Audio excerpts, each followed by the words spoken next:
Your latest news update from Western Mass News. I'm Paris Dunford. Here's what's making headlines. A new devastating earthquake has hit Turkey and Syria, killing at least 3 people and injuring more than 200. This comes as many in Western Mass have been stepping up to help earthquake victims over the past 2 weeks. The Crepes Tea House, they are collecting donations to help those who've lost everything in Turkey and Syria.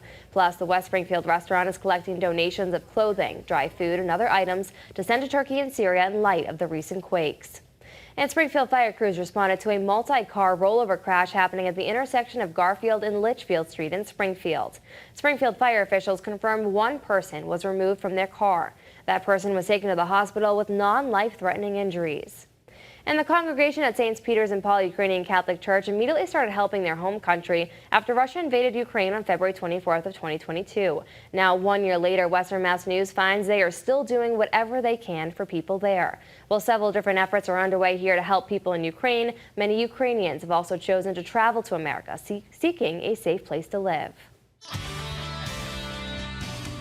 I'm meteorologist Jana Brown with a check of your forecast. Overnight, a little system passing to our south could bring a period of some light snow, especially near and south of the Mass Pike.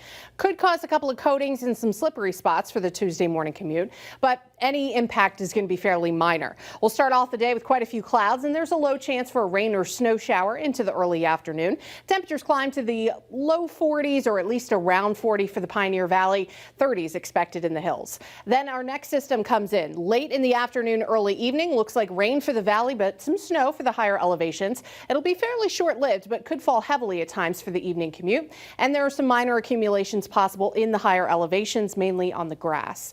Our third system of the week coming in Wednesday night. This one a bit more potent and could cause some travel issues for Thursday morning.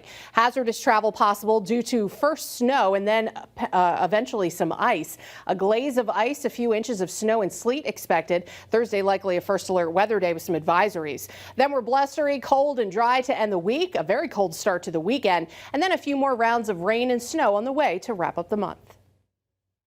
Stay with Western Mass News on air, online, and on our app throughout the day for breaking news, weather, and exclusive content.